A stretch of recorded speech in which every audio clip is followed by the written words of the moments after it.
Well, welcome to the podcast, Cassie. Welcome to CWS. Thank you. I'm Matthew Osorio, Vice President of Delivery for Hire Talent.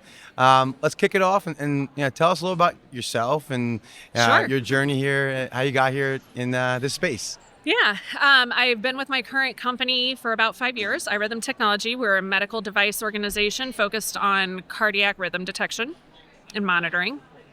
I've been in the global TA space, typically on the technical side or the healthcare side for about 20 years now. Wow.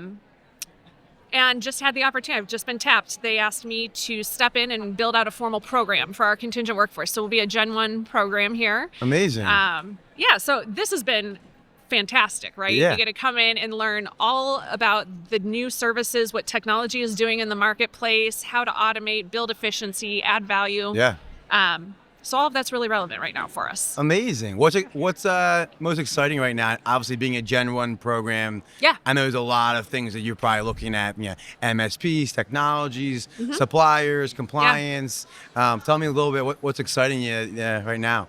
So personally, selfishly, Yeah. I'm a very chronological person. Okay. So being able to actually start at a starting line Yeah. is incredibly satisfying. Awesome.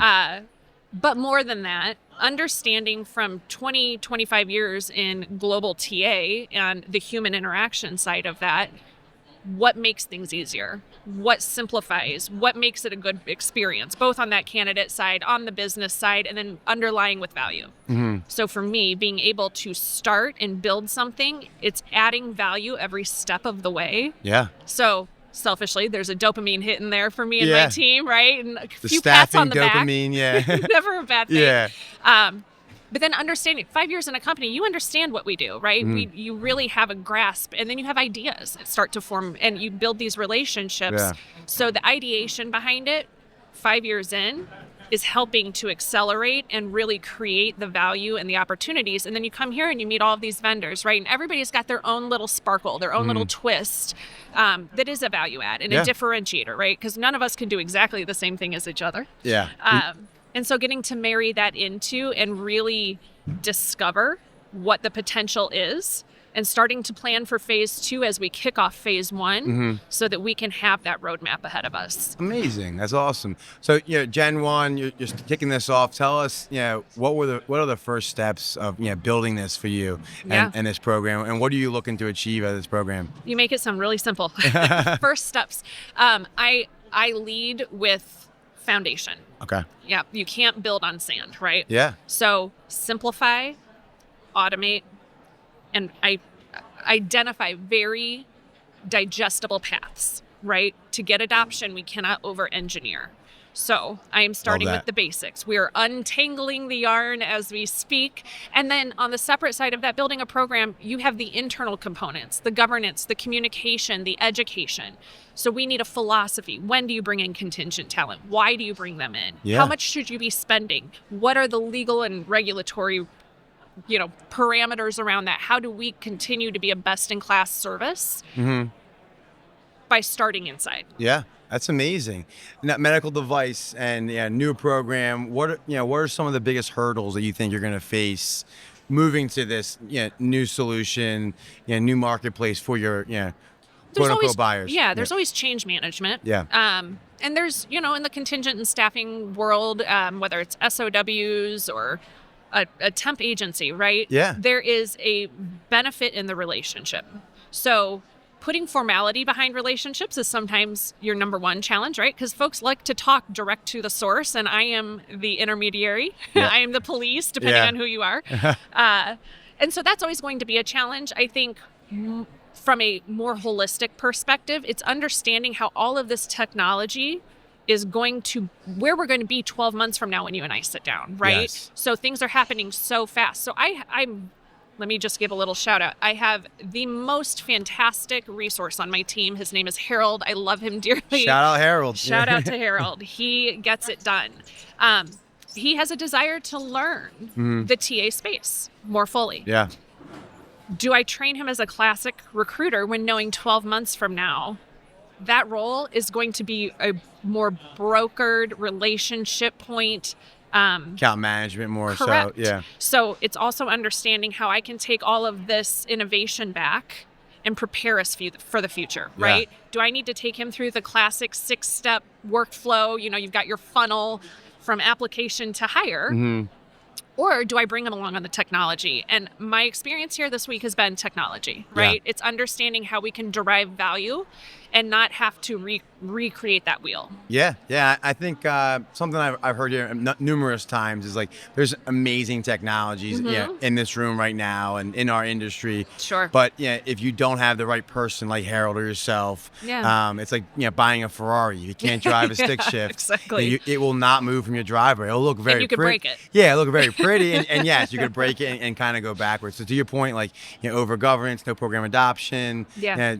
All these technologies help, but it has to be coupled with the right solution and the right people, I think. And at the end of the day, it has to provide value. Yeah. If you make it harder to hire people, it won't work. The juice has to be worth the squeeze. Absolutely. Yes. Yeah. Tell me a little about the suppliers. What do you look for in suppliers? There's a lot of us out here. A lot of people say that we're fishing in the same pond with the same rod, with the same net, and the same boat. But tell us what you look for in suppliers and what makes the best ones different. So we're uniquely positioned right now. We're getting ready to kick off our implementation of our first generation vendor management system, and we're going to do that in-house. So we're not using a VMS. Okay. Or I'm sorry, an MSP. Yep.